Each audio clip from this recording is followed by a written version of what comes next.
विक्रम बेताल की कहानी। दीवान की मृत्यु। बेताल 25वीं 12वीं कहानी।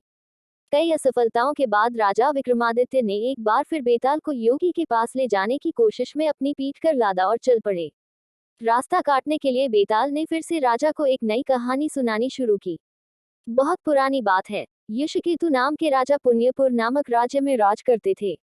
उनका सत्यमणि नाम का एक दीवान था। सत्यमणि बड़ा ही समझदार और चतुर मंत्री था। वह राजा का सारा राजपाट संभालता था और विलासी राजा मंत्री पर सारा भार डालकर भोग में पड़ा रहता। राजा के भोग विलासिता में होते अधिक खर्च की वजह से राजकोष का धन कम होने लगा। प्रजा भी राजा से नाराज रहने लगी। जब मंत्री को इस बारे में पता चला कि सब राजा की निंदा कर रहे हैं, तो उसे बहुत दुख हुआ। फिर जब उसने देखा कि राजा के साथ उसकी भी निंदा हो रही है, तो उसे बहुत बुरा लगा। सत्यमणि ने अपने आप को शांत करने के लिए तीर्थयात्रा पर जाने के बारे में सोचा। इस बारे में उसने राजा से बात की और आज्ञा लेकर वह तीर्थ यात्रा पर निकल गया। सत्यमणि चलते चलते एक समुद्री तट पर पहुंच गया। पूरा दिन बीत गया और रात हो चुकी थी। उसने सोचा कि आज रात यहीं रुककर आराम कर लेता हूँ। यह सोचकर वह एक पेड़ के नीचे सो गया। आधी रात को जब उसकी आंख खुली, तो उसने देखा कि समुद्र से एक जगमगाता वृक्ष निकल रहा है। उस पर तरह तरह के हीरे जवाहरात लगे हुए थे। उस वृक्ष पर वीणा बजाती एक सुंदर सी कन्या बैठी थी। इस नजारे को देख सत्यमणि को अपनी आंखों पर विश्वास नहीं हो रहा था। देखते ही देखते अचानक वह पेड़ और उस पर बैठी कन्या गायब हो गई। इस सब के बाद वह हक्का बक्का रह गया और उल्टे पैर अपने नगर की ओर दौड़ पड़ा।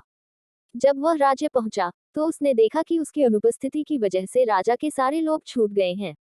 उसने राजा को पूरा किस्सा सुनाया। दीवान की यह बात सुनकर राजा के मन में उस कन्या को पाने की लालसा पैदा हो गई। उसने सारा राज्य दीवान के भरोसे छोड़ दिया और खुद साधु का भेष बनाकर उस समुद्री तट पर जा पहुंचा। जब रात हुई, तो राजा को भी वह हीरे मोती से जड़ा वृक्ष दिखा। वह कन्या अब भी उस वृक्ष पर बैठी हुई थी। राजा तैरता हुआ उस कन्या के पास जा पहुंचा और उसे अपना परिचय दिया। फिर उसने कन्या से उसके बारे में पूछा। कन्या ने कहा, मेरा नाम मृगांकवती है और मैं राजा गंधर्व विद्याधर की पुत्री हूँ।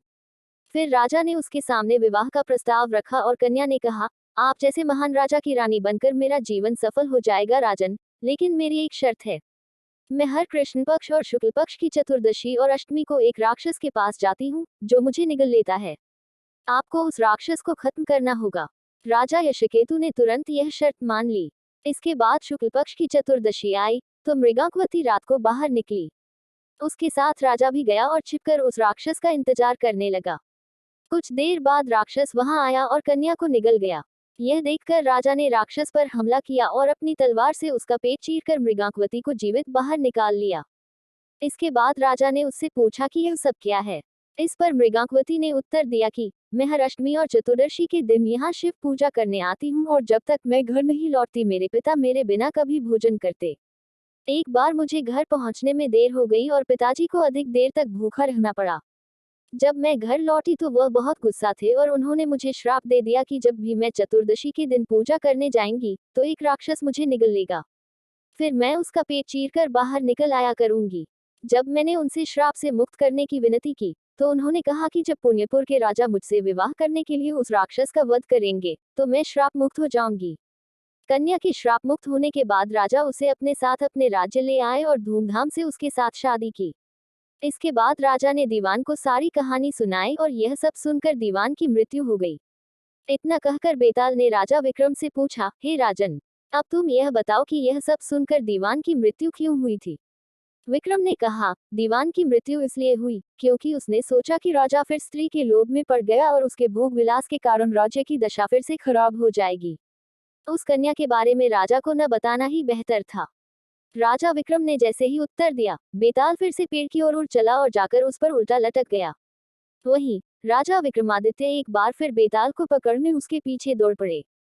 कहानी से सीख, किसी भी व्यक्ति को भोग विलास में इतना नहीं डूबना चाहिए कि उसका सब कुछ खत्म हो जाए। अपनी स्थिति और जरूरत के हिसाब से ही चीजों को करना अच्छा होता है।